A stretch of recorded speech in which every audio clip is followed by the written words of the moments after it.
ونساء وطهرهم تطهيرا.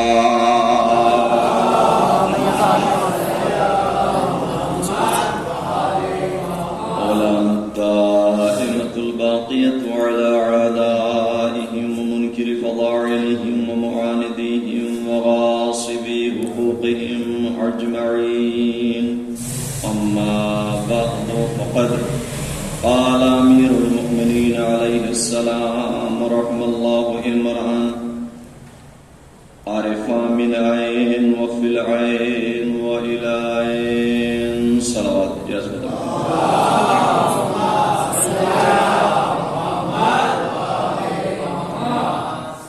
ابتدائے کلام میں گزارش ہے کہ مرتبہ سورہ حمد اور 3 مرتبہ سورہ اخلاص میں تلاوت فرما کر مرحومہ کی روح کو ارسال فرما دیجیے. بسم اللہ الرحمن الرحیم.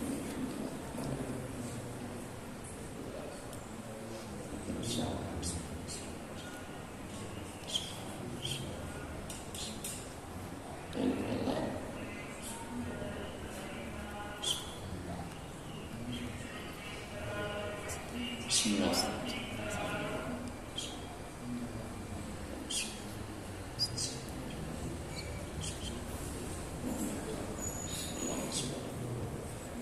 عظمت عظمت اہل بیت میں بلند ترین صلوات.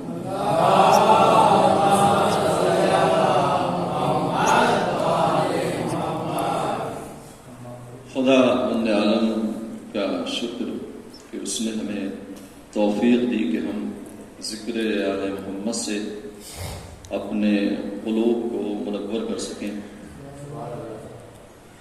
ظاہر ہے کہ یوں تو کائنات میں بہت سی عظیم نعمات پائی جاتی ہیں، لیکن ان کے درمیان میں اگر کوئی شے سب سے عظیم ہے تو وہ نعمت توفیق ہے. اس کے علاوہ کوئی ایسی عظیم اور بڑی نعمت نظر نہیں آتی. اس لیے کہ اگر توفیق نہ ہو تو نہ انسان بارگاہ حسینی میں آتا ہے نہ بارگاہ الہی میں آتا ہے. تو یہ اللہ کی سب سے عظیم توفیق ہے کہ جو انسان کے شامل حال ہوتی ہے.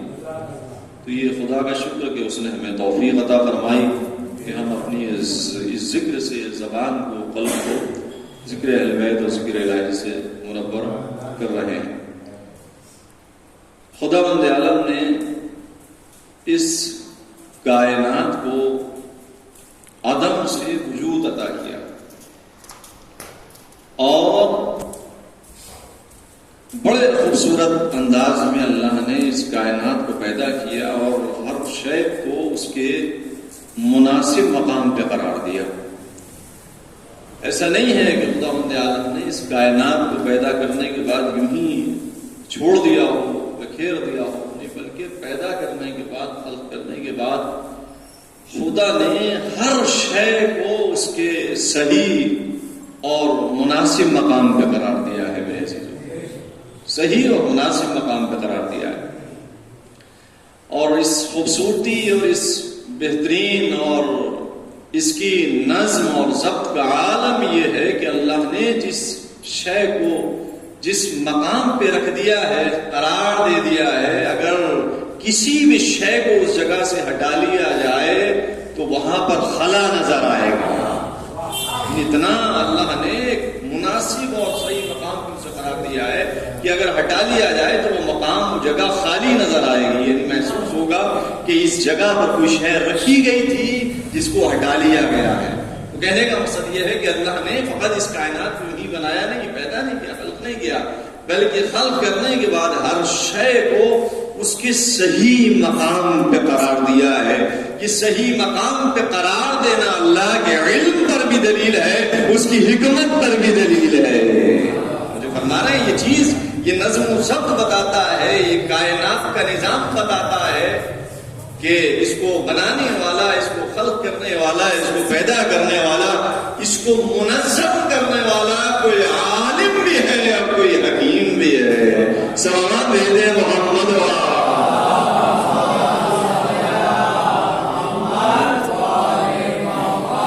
تو اللہ نے اس کائنات اور اس کائنات کے درمیان میں اس حضرت انسان کو خلق کیا. بڑے خوبصورت انداز میں خلق کرنے کے بعد اللہ نے تمام کمالات سے اسے آراستہ کر کے بھیج کر اللہ نے فرمایا فتبارک اللہ احسن الخالقین.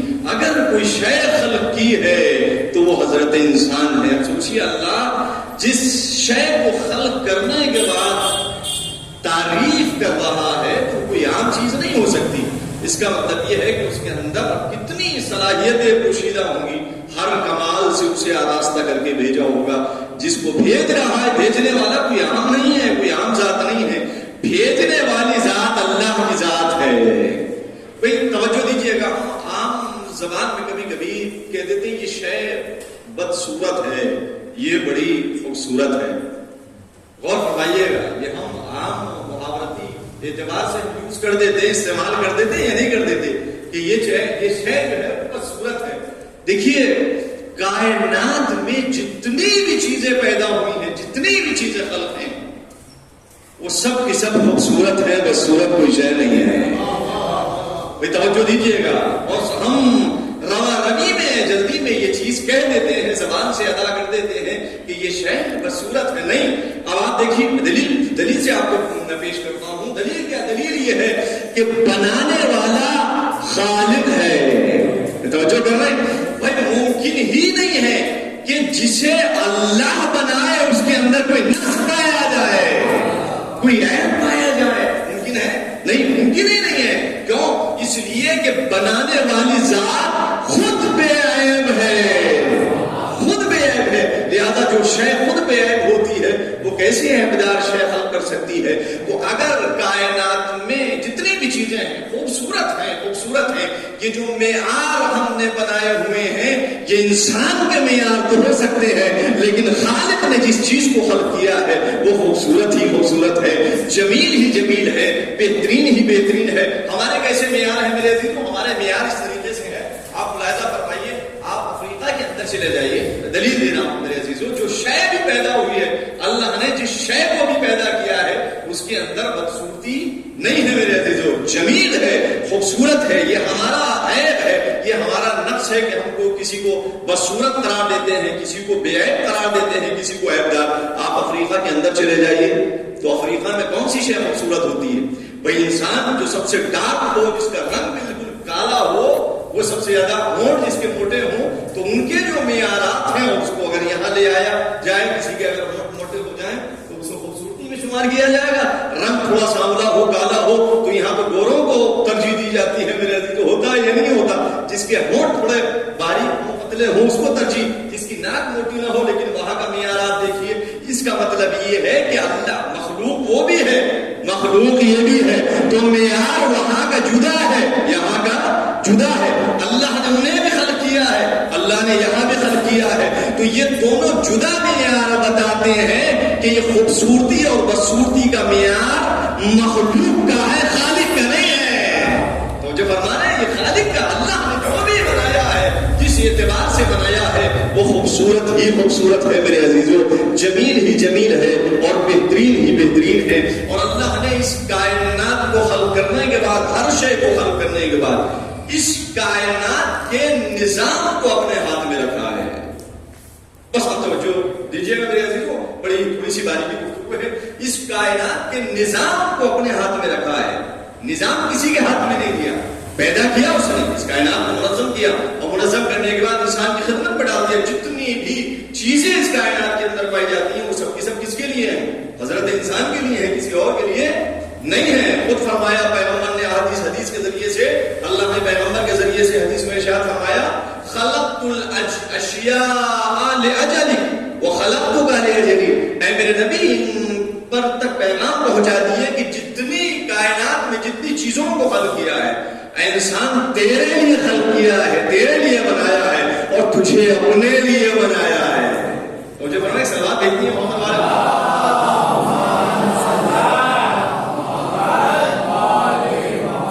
کائنات کے اندر جتنی بھی چیزیں پائی جاتی ہیں وہ کس کے لیے ہیں؟ حضرت انسان کے لیے ہیں. تو یہ انسان کا غلط فیصلہ ہے, اس کی غلط فکر ہے کہ انسان یہ سمجھ بیٹھے کہ میں اس کائنات کے لیے خلق کیا گیا ہوں. سلام بھیجتی ہے.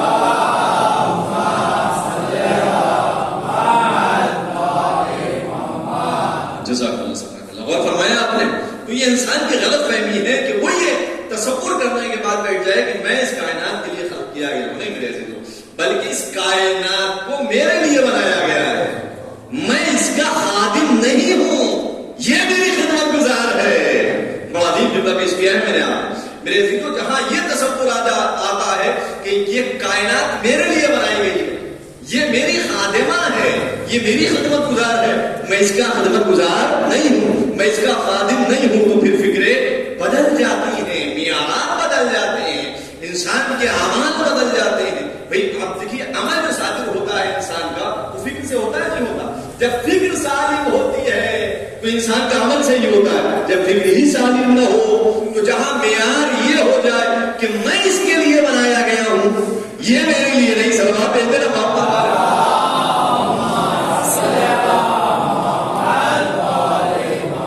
اگر مال ہے مثال کے طور پہ، مال کسی لیے بنایا گیا؟ انسان کی خدمت کے لیے بنایا گیا ہے؟ نہیں، انسان کی خدمت کے لیے تاکہ استفادہ کرے، اس سے فائدہ اٹھائے. لیکن یہ اگر غلط اس فہمی کا شکار ہو جائے تو پھر اس مال کو سیو کر کے رکھے گا میرے عزیزو، بینک بیلنس بنا کے رکھے گا یہ نہیں رکھے گا. جہاں خرچ کرنا ہوگا وہاں خرچ نہیں کرے گا. کیوں؟ اس کی فکر کا یہ نتیجہ ہوتا ہے. تو اللہ نے اس کائنات کو اس انسان کے لیے بنایا.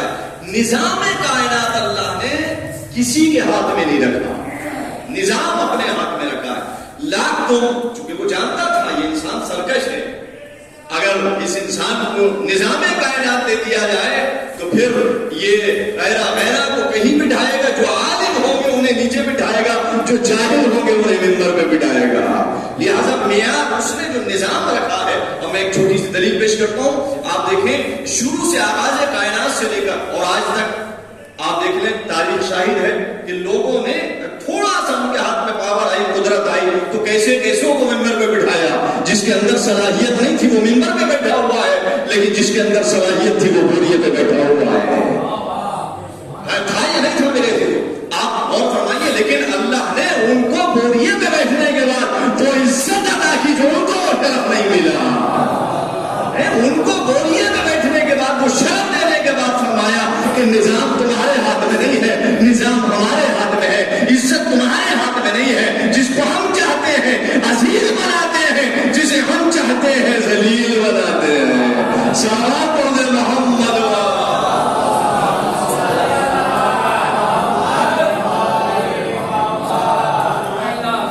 نظام اللہ نے اپنے ہاتھ میں رکھا ہے. نظام لاکھ انسان تخت پہ بیٹھ جائے پاور کے زور پر، قدرت کے زور پر، پیسے کے زور پر، لیکن نظام اس کے بس کی بات نہیں. چلانا چھوٹی سی مثال میں اس انسان کی عاجزی کی ایک چھوٹی سی مثال پیش کرتا ہوں. غور فرمائیے گا میرے عزیزو. کبھی بھی فکر اگر سالم ہے تو انسان کا عمل صحیح ہوگا. فکر بہت بڑی چیز ہے میرے عزیزو.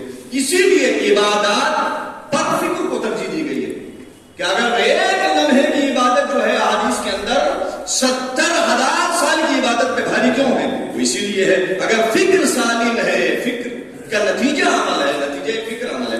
یہ گلاس ہے، اس گلاس کے اندر پانی ہے تو پانی نکلے گا، اور اگر اس کے اندر دودھ ہوگا تو دودھ نکلے گا میرے عزیزو. تو جیسی فکر ہوگی ویسا عمل ظاہر ہوگا. سلام دے دیجیے محمد اللہ.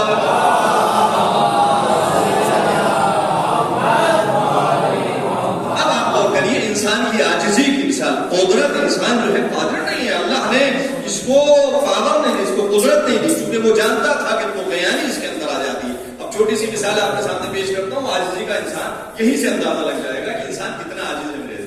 سقراط کا آپ نے نام سنا ہوگا. سقراط بہترین ایک فلسفی، اپنے دور کا پڑھا لکھا انسان، اور ظاہر سی بات ہے کہ پڑھے لکھے افراد ہوتے ہیں تو ان کے اندر تکبر نہیں ہوتا. تو جو فرمانے ہیں جو انسان پڑھے لکھے ہوتے ہیں، یا یوں کہا جائے کہ جن کے اندر صلاحیت ہوتی ہے، کچھ ہوتا ہے، تو ان کے اندر ذرا برابر تکبر نہیں ہوتا. سمیٹ کر جملہ کہہ دوں کہ وہ درویش صفت ہوتے ہیں.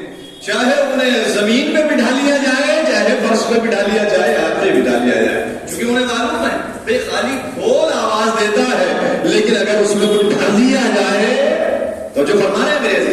سقراط ایک درویش صفت انسان بیٹھا ہوا ہے، دھوپ میں مطالعہ کر رہا تھا، عاشق علم ہے، عاشق کتاب ہے، بیٹھا خیر جب اس نے دیکھا بادشاہ کی سواری سامنے سے گزری، بادشاہ نے دیکھا کہ شکرا فلسفی اور بہت بڑا پڑھا لکھا انسان یہ دھوپ میں بیٹھا ہوا مطالعہ کر رہا ہے، چلیے اس کے لیے کچھ سایہ کر دیا جائے، کم از کم بیٹھ کر مطالعہ کرتے. دیکھیے میرا دیکھو عاجزی انسان کی، کہ انسان لاکھ بادشاہ ہے، تخت پر بیٹھا ہوا ہے، حاکم ہے، لیکن اس کی عاجزی کا عالم کیا ہے. سقراط نے بتایا. میں بیٹھا ہوا اپنی کتاب میں مطالعہ کر رہا تھا، انہوں نے آنے کے بعد کہا کہ یہاں دھوپ محسوس نہیں ہو رہی ہے، چلیے ہم آپ کے لیے سایہ کیے دیتے ہیں. کہ نہیں بس ہم جہاں ہیں بس ہمیں اپنا کام کرنے دیجیے، آپ اپنا کام کیجیے اور ہم اپنا کام کر رہے ہیں. کہ نہیں آپ یہ بازد ہوئے بادشاہ سلامت. جب بازد ہوئے تو انہوں نے ایک جملہ کہا کہ اگر آپ کچھ کرنا ہی چاہتے ہیں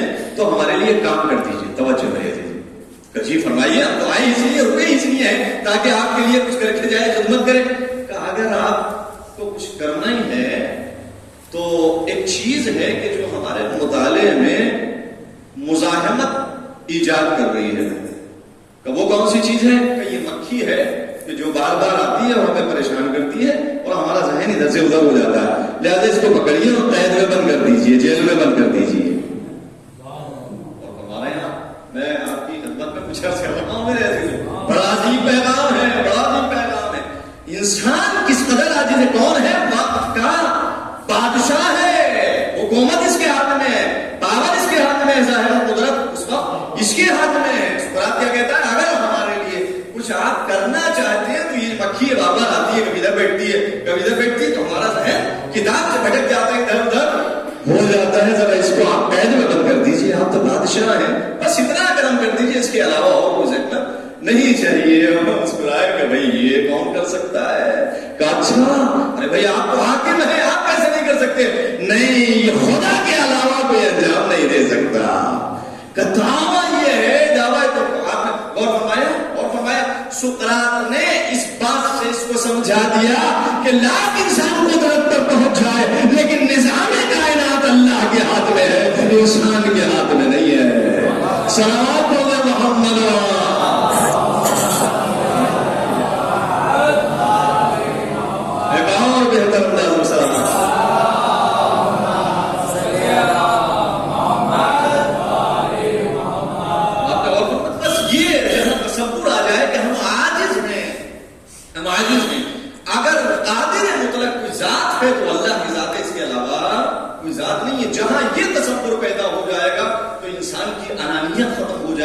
ساری چیزیں ختم ہو جائیں گی میرے عزیزو. اگر یہ تصور آ جائے تو فکر بہت اہم ہوتی ہے. تو اللہ نے انسان کو سارے کمالات سے آراستہ کر کے بھیجا.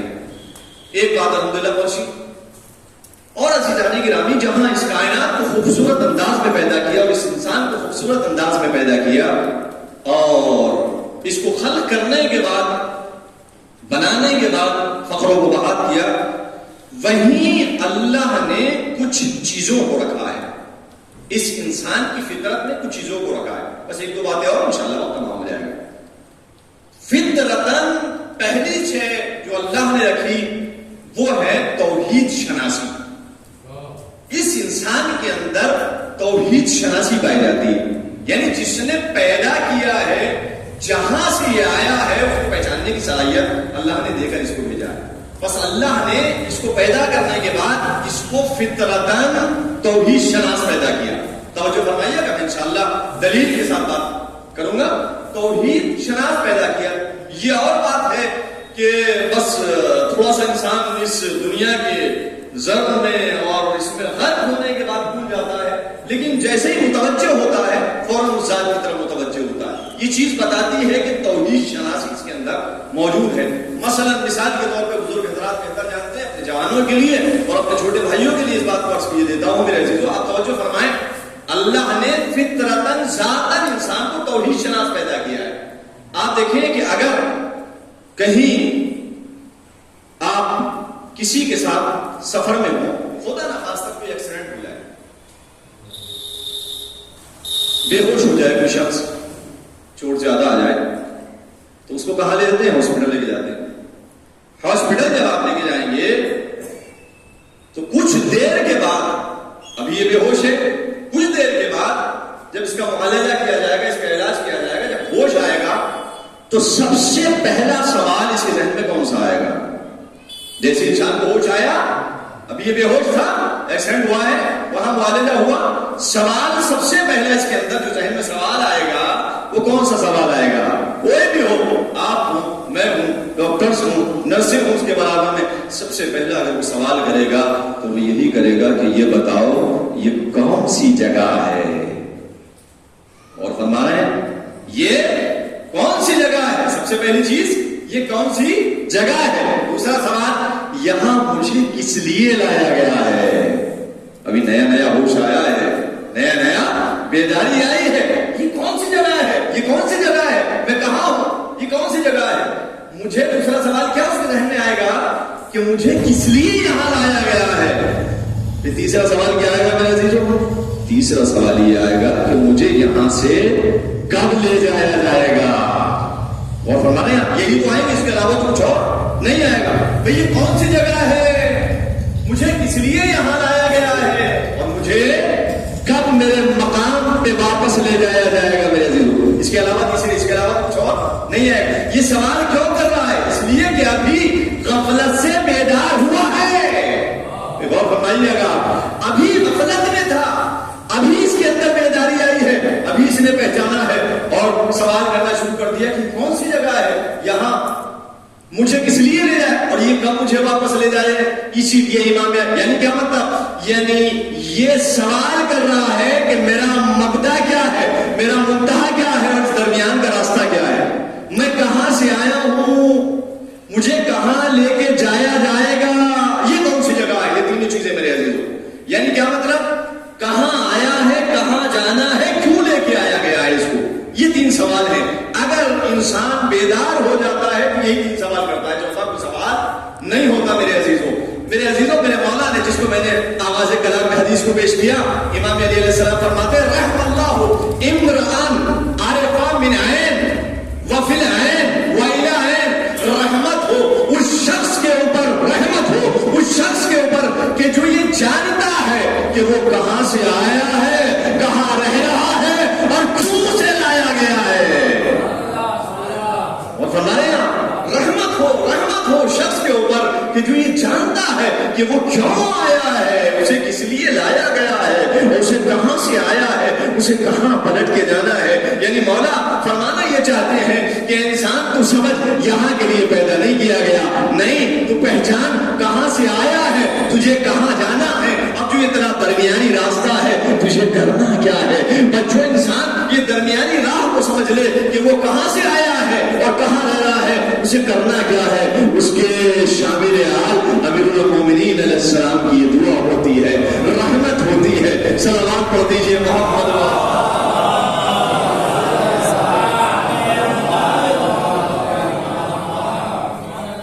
اب یہ جو انسان غفلت کا چونکہ شکار ہے، لہٰذا اسے پتہ ہی نہیں ہے ہمیں کہاں رہنا ہے، کیوں رہنا ہے۔ یہ جو ہاسپٹل میں سوال کر رہا ہے بس اسی طریقے سے میرے عزیزوں یہ بتاتا ہے انسان کو کہ اللہ نے توحید شناس پیدا کیا ہے، کہاں سے آئے ہو، انا للہ و انا الیہ راجعون، ہمارا مبدا بھی وہی ہے، منتہا بھی وہی ہے، ہم وہیں سے آئے ہیں، ہمیں اسی کی بارگاہ میں پلٹ کے جانا ہے۔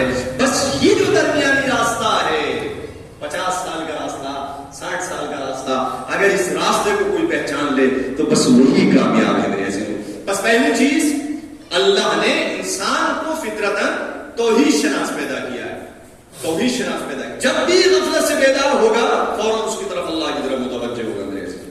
لیکن جب تک غفلت میں رہے گا، بیدار نہیں ہوگا، اس وقت تک توحید کی طرف، اللہ کی طرف متوجہ نہیں ہوگا۔ اور ایک اور شے بڑی عظیم شے ہے، جس شے سے اللہ نے انسان کو آراستہ کر کے بھیجا، وہ ہے اللہ نے انسان کو فطرتاً کمال دوست پیدا کیا ہے۔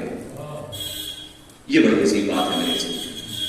اللہ نے انسان کو جس طرح فطرتاً توحید شناس پیدا کیا ہے، اسی طرح اللہ نے انسان کو فطرتاً کمال دوست پیدا کیا ہے۔ کمال دوست، انسان علم کمال ہے، جہالت کمال نہیں ہے، علم کمال ہے، لہذا جہاں علم ہوتا ہے انسان وہاں سربسرود ہو جاتا ہے۔ کیوں انسان جھک رہا ہے؟ انسان اس لیے اس کی فطرت مجبور کر رہی ہے یہاں پر، کیوں؟ اس لیے کہ اللہ نے انسان کو فطرتاً کمال دوست پیدا کیا ہے، کمال دوست پیدا کیا ہے. سخاوت ایک کمال ہے، کنجوسی کمال نہیں ہے، سخاوت ایک کمال ہے. جو سخی ہوتا ہے آپ اس کی تعریف کرنے پر مجبور ہوتے ہیں یا نہیں ہوتے میرے سے؟ کیوں؟ یہ کون سی شے ہے جو آپ کو مجبور کر رہی ہے؟ آپ کی فطرت ہے کہ جو آپ کو مجبور کر رہی ہے. یعنی کیا مطلب؟ اللہ نے انسان کو فطرتاً کمال دوست پیدا کیا ہے، لیکن شرط کیا ہے؟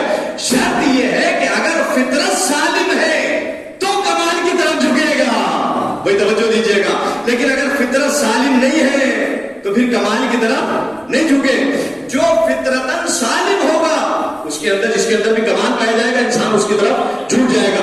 اب یہی تاریخ آپ اٹھا کے دیکھیں، جس کی فطرت سالم تھی، جس کی فطرت صحیح و سالم تھی، اگر اس نے بوریے پر بیٹھا ہوا 25 سال علی ابن ابی طالب کو دیکھا تو اسی کی بیعت کی اس کے قدموں سے نہیں گیا. بات فرمانے یا نہیں فرمانے میرے عزیزوں کو؟ اس لیے کہ اس کی فطرت صحیح تھی، اس کی فطرت سالم تھی. یہ جو بیٹھا ہوا ہے اس کے اندر کمال پایا جاتا ہے. یہ جو بیٹھا ہوا ہے یہ عالم ہے، لہٰذا اس کی بیعت کی، اس جاہل کی بیعت نہیں کی. لیکن جس کی فطرت صحیح نہیں تھی وہی سلمان ہے محمد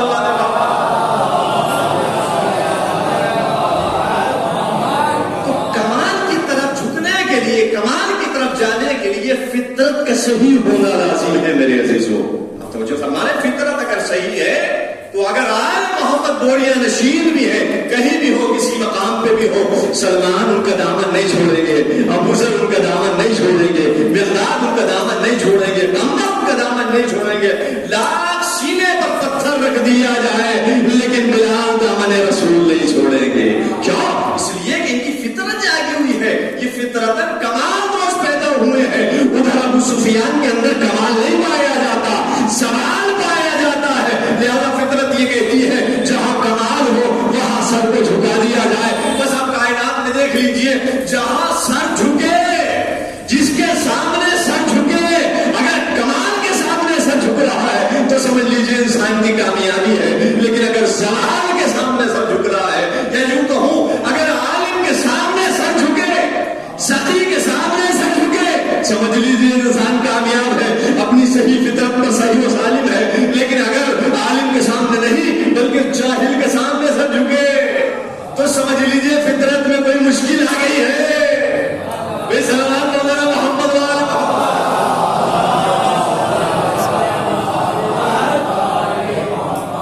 کہ اگر اس کی فطرت سالم ہے تو وہ کمال کے سامنے جھکے گا میرے عزیزوں. علم میں کمال ہے. عالم اہل محمد اگر موجود ہے تو پھر کسی ایرا بیرا کی بیعت نہیں کر سکتا انسان اگر عالم اہل محمد موجود ہے. یہی وجہ ہے میرے عزیزوں کہ بعض ادھر گئے، بعض ادھر گئے. ہوا یا نہیں ہوا؟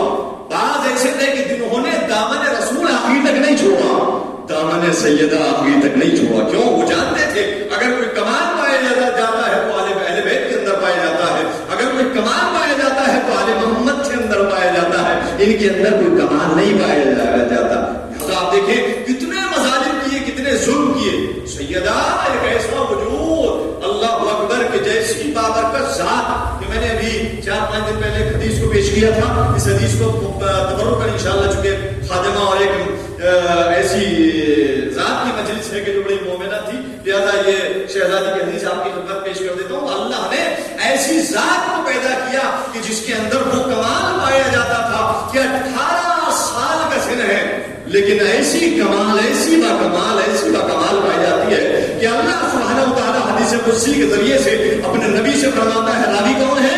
نبی مکرم ہے. شہزادی فرماتی ہے کہ اگر کوئی 3 دن تک مجھ پر صلوات پڑھے تو اس صلوات کا اثر یہ ہے، اس کی برکت یہ ہے کہ اللہ اس کے تمام گناہوں کو بخش دیتا ہے.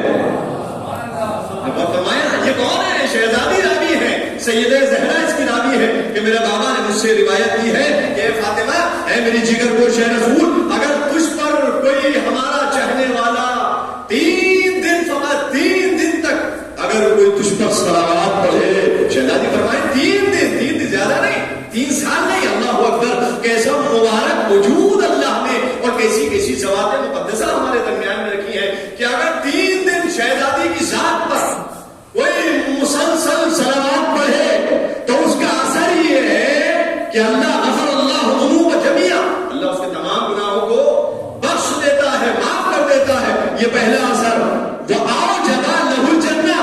جنت واجب کر دیتا ہے.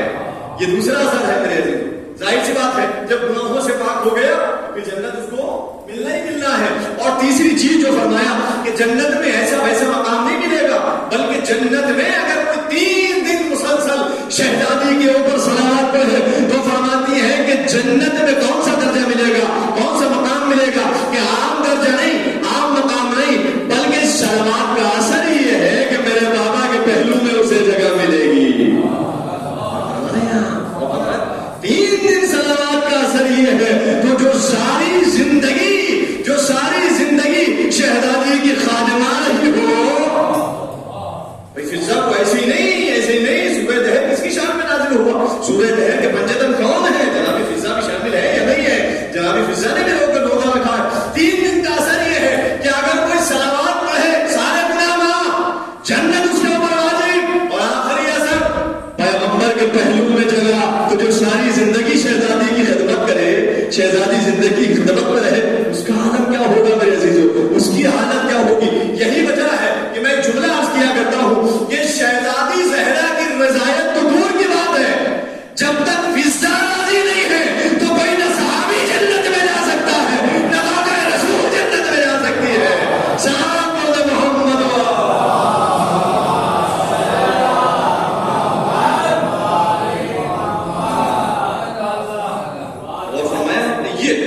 کیسے کمالات اور باکمال شخصیات اللہ نے ہمارے درمیان میں رکھی ہیں کہ جس کو انسان، جن کی اتباع کرنے کے بعد، جن کی پیروی کرنے کے بعد انسان کس منزل پر پہنچ سکتا ہے. تو اللہ نے انسان کو فطرتاً، بڑی گفتگو ہو سکتی ہے کہ نیا موضوع ہے بالکل، فطرتاً کمال دوست پیدا کیا ہے میرے عزیزو. تعصب کا عینک لگا کر اگر انسان سامنے والے کی شخصیت دیکھے تو لاکھ اس کے اندر کمال پایا جائے تو جھکنے کے لیے تیار، ظاہر میں نہ جھکے لیکن دل اس کا اس کی طرف جھکے گا، مائل ہوگا.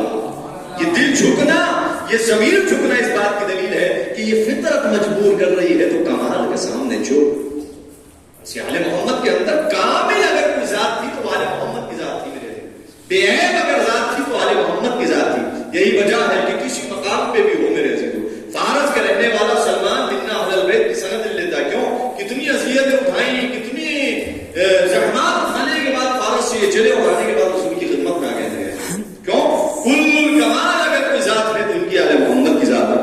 اللہ کل کمال ہے، وہ ذاتاً کل کمال ہے، لیکن اللہ نے ان کو کمال عطا کیا ہے. یہ مظہر خدا ہے. تو اگر کسی کو چاہیے کمال چاہیے تو ان کی ذوات مقدسہ سے متصل ہو میرے تھے. تو فطرتاً اللہ نے انسان کو توحید شناس بھی پیدا کیا ہے اور دوسرے کمال دوست پیدا کیا ہے. یہ اور بات ہے کہ انسان جس آغوش میں آتا ہے اس اعتبار سے اس کی پرورش ہوتی ہے. بنانے والے جو چاہیں اس کو بنا دیتے ہیں، لیکن جیسی اس کی فطرت بیدار ہوتی ہے فوراً وہ متوجہ ہو جاتا ہے کہ یہ غلط ہے اور یہ صحیح ہے. جب انسان کو آخری بات انشاءاللہ اس کو پیش کر دوں میرے عزیزو، جب انسان کو اللہ نے یہ جو انسان ہے نا، یہ جو درمیانی راستہ ہے، یہ جو انسان ہے، خدا مند عالم سب کو اولاد نصیب فرمائے. بے اولاد ہے اللہ تعالی محمد کے صدقے میں، شہزادی کے صدقے میں اللہ نے یہ جو گل و گلاب عطا کیے ہیں یہ ہمارے نہیں ہیں، اللہ کی امانت ہے. توجہ فرمائیے گا. انسان جیسے چاہتا ہے اس کی پرورش کر دیتا ہے، کرتا ہے نہیں کرتا، جیسے چاہتا ہے اس کی. لیکن جب یہ آیا تھا بچہ، ایک ماں کی آغوش میں جب یہ بچہ آیا تھا، ایک باپ کو امانت کے طور پہ یہ بچہ دیا گیا تھا. فطرتاً کمال درست ہے، لیکن بنانے والے چاہے صحیح بنا دیں، چاہے عیسائی بنا دیں، چاہے جیسا بنا دیں، بدعقیدہ بنا دیں، صحیح بنا دیں، صحیح تربیت کر دیں، تو تربیت باخلاق. تو یہ کس کے ہاتھ میں ہے؟ یہ اس آغوش کے ہاتھ میں ہے جس آغوش میں یہ بچہ پل رہا ہے میرے عزیزو. جب یہ بچہ آیا تھا تو اس وقت اس کے اندر کچھ نہیں تھا، معصوم بھیجا تھا، بالکل معصوم تھا میرے عزیزو. یہ معصوم کیوں کہتے ہیں اس بچے کو کہ معصوم ہے؟ اس لیے کہ یہ خالی ذہن ہے، اس کے اندر کچھ نہیں ہے. اب جیسا چاہے بھائی بھائی آپ اگر مثال دے رہا ہوں انشاءاللہ، موبائل آپ کے ہاتھ میں، سب کے ہاتھ میں یہ موبائل ہے اس وقت. یہ جو میموری لگتی تھی اب تو ماشاءاللہ اس کی ضرورت اندر ہی سسٹم کر دیا گیا ہے. لیکن جب آتا ہے موبائل تو خالی ہوتا ہے یا نہیں ہوتا؟ اور فرمائیے گا بڑی ایسی بات پیش کر رہا ہوں میرے سے. یہ جو آپ کے ہاتھ میں نئی ٹیکنالوجی ہے، جب آپ کو دیا جاتا ہے، خرید کے لاتے ہیں تو اس کے اندر کچھ ہوتا ہے؟ کچھ بھی نہیں ہوتا نا، کچھ نہیں ہوتا، خالی ہے، فریش ہے ایک دم. 256 GB ہے نا، 164 GB یہ خالی ہے، کچھ ہے تو نہیں اس کے اندر. لیکن جیسے ہی آپ کے ہاتھ میں آیا آپ جو چاہیں اس کے اندر ڈال دیں. کاش اس بات کو میں سمجھا رہا ہوں. آپ کے ہاتھ میں خالی ہے، جو چاہے آپ کے اختیار میں، یہ نہیں آپ کے اختیار میں جو چاہے ڈال دیں. اللہ نے جس طریقے سے یہ آپ کے اندر، آپ کے پاس ایک سسٹم ایک دکان سے آیا ہے، آپ کو اختیار ہے جو چاہے اس میں ڈال دیں. آوازیں بتاتی ہیں کہ کیا ڈالا گیا ہے. کہیں سے تلاوت قرآن کی آواز آتی ہے، کہیں سے گانوں کی آواز آتی ہے، کہیں سے منقبتوں کی آواز آتی ہے، کہیں سے نوحوں کی آواز آتی ہے. یہ نوحہ خود سے نہیں آیا، یہ منقبت اس کے اندر خود سے نہیں آئی، یہ اس کے اندر آپ ہی نے ڈالی ہے نا. یہ آپ کو اختیار تھا، تو جب یہ آیا تھا تو خالی تھا. اب یہ آپ کو اختیار ہے، جو چاہے اس کے اندر ڈال دے میرے عزیزو. اسی طریقے سے اللہ نے آپ کو اگر کوئی امانت دی ہے تو وہ معصوم امانت ہے، خالی امانت ہے. یہ آپ کا اختیار ہے، جو چاہے اس کے اندر ڈال دیں. کاش یہ بات آپ سمجھ لیں میرے عزیزو، جو آپ چاہے ڈال دیں. بس جو بھی ڈالیں گے سوال کس سے ہوگا؟ سوال ہم سے ہوگا. ہم نے تو ایک ایسی چیز دی تھی جو بالکل معصوم تھی، فریش. معصوم بچے کو معصوم کہا جاتا ہے نہیں، بچے کو معصوم اس لیے کہتے ہیں کیونکہ فریش ہے، اللہ کی بارگاہ سے آیا ہے، خالی ہے، خالی سے اس کے اندر کچھ نہیں پایا جاتا. یہ آپ کا اختیار ہے، جو چاہے اس کے اندر ڈال دیں. تو باپ یہ نہ سمجھے، ماں یہ نہ سمجھے کہ ہم نے فقط پیدا کر دیا، پیدا کرنے کے بعد یوں ہی معاشرے و سماج کے اندر جو چاہے خرابی کرتا رہے. نہیں، اسی لیے تو پیغمبر نے فرمایا کہ ایصال ثواب میں ثواب جاریہ، جہاں بہت سی چیزیں ہیں، اذاخانہ ثواب جاریہ ہے، مسجد ثواب جاریہ ہے، وہی یہ فرمایا اولاد بھی ثواب جاریہ ہے. اگر نیک اولاد چھوڑی ہے تو جب تک وہ عمل انجام دیتی رہے گی اس مرحوم کے کھاتے میں لکھا جاتا رہے گا. لیکن اس کے بعد اگر یہ اولاد غلط کام کرے گی تو یہ نہ سمجھے اس غلط کا ثواب عذاب اسے نہیں ملے گا. یہ دونوں چیزیں ہیں. کیوں؟ اس لیے کہ ہم نے جو تمہارے اختیار میں یہ خالی میموری دی تھی، تم نے کیا کیا؟ تم نے کیا کیا؟ تم ہی نے تو اس کے اندر وہ چیز ڈالی. میں نے ابھی چھوٹے سے گلاس کی برادر عزیز نے یہ مدد کی اور اس کے اندر پانی ڈال کے مجھے دیا یا نہیں دیا. اگر دودھ ڈالتے تو یہ خالی تھا، اختیار ان کا، جو چاہے یہ ڈال دیں. جو فرمائے تو یہ جو گلاب ہمیں عطا کیے ہیں یہ اللہ نے، یہ ہمارے نہیں ہیں، یہ امانت ہے، امانت ہے، امانت ہے کسی کی. لہذا سوال کیا جائے گا، سوال کیا جائے گا کہ تم نے کیسی تربیت کی. تو فرد سے معاشرہ تشکیل پاتا ہے. اگر صحیح تربیت کی ہے اور صحیح تربیت کرنے کے بعد اس معاشرے اور سماج کو یہ بچے دیے ہیں تو اس کا عذاب اور اس کا ثواب. اگر غلط کام ہے تو یہ نہ سمجھے کہ یہ غلط کر رہا. لہذا سوچنا چاہیے کہ ہر قدم اٹھنے سے پہلے یہ سوچنا چاہیے کہ اس کا عذاب کہیں ہمارے والدین تک نہ پہنچے. اور ثواب کرنے کے ساتھ ساتھ چونکہ دونوں چیزوں میں شامل ہے، یہ تربیت اگر کی ہے تو میرے عزیزوں تو یہ امانتیں ہیں جو اللہ ہماری آغوش میں دے رہا ہے. ہم امین ہیں، یہ امانتیں ہیں، یہ امانتیں ہیں میرے عزیزوں.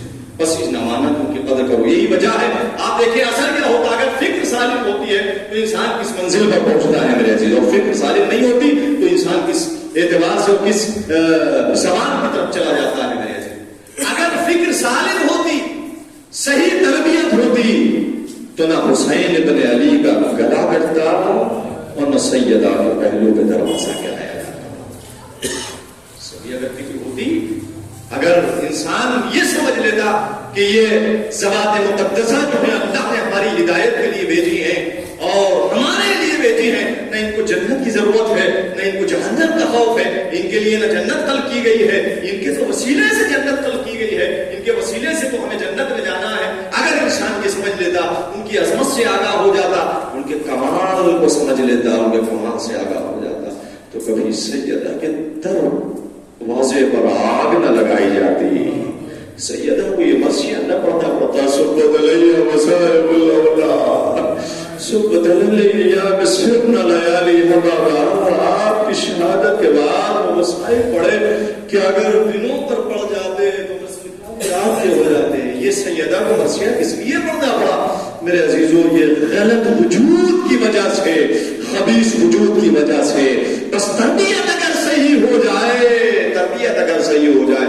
یہ انصار و مہاجرین کے دروازے پر جانے کے بعد سیدہ فریاد کرتی رہی کہ تمہیں معلوم نہیں ہے ارے یہ کون سا دروازہ ہے جو جلایا جا رہا ہے، یہ کس کے گلے میں رسی ڈالی جا رہی ہے، تمہیں معلوم کیوں نہیں ہے؟ یہ وسیع رسول ہے، یہ وہ ہے جس کو اٹھانے کے بعد نبی نے فرمایا تھا تمہاری ہدایت کے لیے اپنا جانشین معین کیا تھا، یہ ہادی برحق ہے. تو کیوں گھروں سے نہیں نکلتے؟ کہ فکر سالم نہیں تھی، بزدلی ان کے اندر پائی جاتی تھی، کمال ان کے اندر نہیں پایا جاتا تھا. اگر ان کے اندر کمال پایا جاتا، شجاعت کمال ہے میرے عزیزوں، تو اگر ان کے اندر کمال پایا جاتا تو یہ گھروں سے نکلتے. کبھی سیدہ کا دروازہ نہ گرتا. یہ فاطمیہ بڑے قریب ہے. 5 جملے مسائل کے میں آپ کی خدمت میں پیش کرنے کے بعد اس مرحوم کا روح کو احسان کیے دیتا ہوں. سیدہ کا وہ عظیم دروازہ کہ جہاں رات دن پیغمبر سلام کیا کرتے تھے، آواز دیتے تھے السلام علیکم یا اہل بیت النبوہ و معدن و رسالہ اہل بیت رسول، آپ پر ہمارا سلام، آپ پر ہمارا سلام. ارے کیسا معاشرہ اور سماج کیسا ہو گیا کہ جس دروازے پر رسول سلام کرنے کے لیے آیا کرتے تھے، اسی دروازے پر رسول کی آنکھ بند ہوتے ہی یہی معاشرہ و سماج آپ لکڑیاں لے کر جمع ہو گئے. دروازے کے پیچھے سیدہ ہے، آواز دیتی ہے ارے کیا تم اس دروازے کو آگ لگا دو گے جس میں حسن حسین جیسے شہزادے رہا کرتے ہیں؟ ظالموں نے ایک نہ سنی. دروازے کے پیچھے سیدہ میرے عزیزوں سنیں گے آپ کی مادر گرامی پر کس طریقے سے ظلم کیا گیا. ارے سادات کی بستی ہے میرے عزیزوں. ارے ظالم نے ایک نہ سنی، ارے چلتے ہوئے دروازے پر لات ماری. سیدہ دروازے کے پیچھے تاریخ لکھ دی ہے، کیل لگی ہوئی تھی، کیل دروازے کے اندر کیل لگی ہوئی تھی. جیسے دروازہ گرا سیدہ درو دیوار کے درمیان میں بچ گئی. آواز عزت الخزینی، مجھے سہارا دو، میرا ماضی شہید ہو گیا. اجرکم اللہ، اجرکم اللہ. خدا کو کسی غم میں نہ رلائے سوائے غم سرکار سید الشہداء. یا فضا، اے فضا مجھے سہارا دو، میرا ماضی شہید ہو گیا. فضا نے دروازے کے درمیان سے شہزادی کو نکالا. اللہ اکبر. شہزادی، اللہ اکبر. مدافع بلائے شہزادی کس طریقے سے اٹھنے کے بعد کسی کی پرواہ نہیں کی. نہیں سوال کیا علی کہاں ہے، کہ شہزادی علی کے گلے پر رسی ڈالنے کے بعد مسجد میں لے گئے. شہزادی نے چادر کھولا، پہلو پہ ہاتھ رکھا، مسجد کی طرف گئی. کیا دیکھا؟ علی کے گلے پر رسی ہے. معلوم ہے میرے عزیزوں کیا کہا شہزادی نے جانے کے بعد؟ جیسے ہی اپنے والی و وارث کی حالت دیکھی، دیکھنے کے بعد فرمایا کہ میں بد دعا کر دوں گی. جیسے ہی جملے نکلے مسجد نبوی کی دیواریں بلند ہونا شروع ہو گئی. میں کہوں گا میرے اللہ ابھی بد دعا نہیں کی ہے، کہا ہے کہ اگر بد دعا کر دوں تو عذاب آ جائے گا. مسجد نبوی کی دیواریں بلند ہو گئی، لیکن اللہ اکبر ایک اور دربار ہے جہاں زینب اولیاء مقام گئی، لیکن سید سجاد کے ہاتھوں میں ہتھکڑیاں، پیروں میں بیڑیاں، ظالم چھڑی مارتا رہا. اجرکم اللہ، اجرکم اللہ. بچے جملے اور میرے عزیزوں اپنے والی و واری کو چھڑانے کے بعد لے کے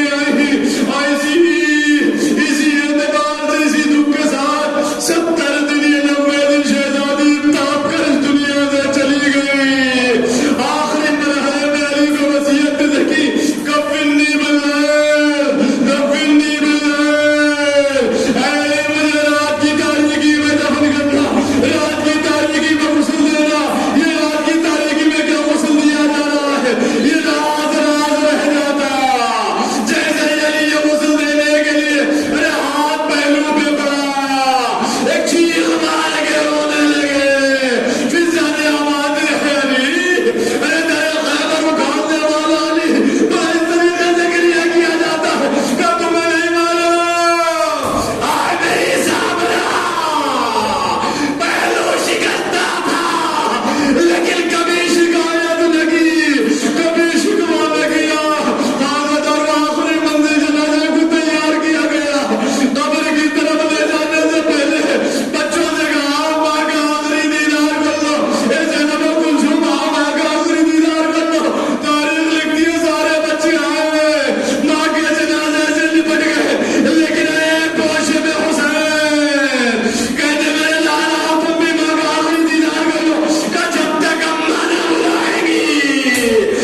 مجھے جدا کرنا ورنہ قیامت آ جائے گی. بڑی غربت کے ساتھ زہرا کا جنازہ